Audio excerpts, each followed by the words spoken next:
j'ai découvert ce que mon mari disait de moi dans son groupe familial. Je suis mariée depuis 8 ans. 8 ans de vie partagée, de haut et de bas, mais surtout de confiance. J'ai toujours su que mon mari aimait parler, qu'il était un peu commère. Mais jamais, au grand jamais, je n'aurais imaginé qu'il pouvait aller jusqu'à là. Tout a commencé un samedi après-midi. Sa famille était venue passer un moment chez nous.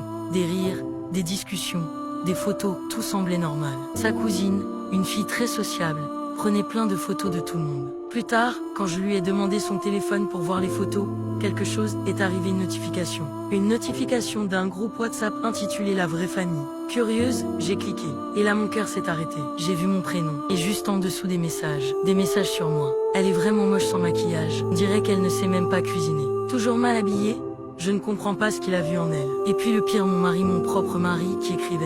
Franchement, je ne sais pas ce que j'ai vu en elle. Elle passe sa vie à se baigner, et je lui ai même dit d'aller chez le dentiste parce que sa bouche je ne supporte pas. Les cousins riaient, ils comparaient, ils disaient « Tes ex étaient 1000 fois mieux, tu te rappelles d'Anna ou de Sarah ?» Et lui, il riait avec eux. J'étais là, téléphone à la main, le souffle coupé, les mains tremblantes. Je sentais mes larmes monter, mais je ne voulais pas qu'il le voie. Alors j'ai rendu le téléphone à la cousine, j'ai souri faussement comme si de rien n'était.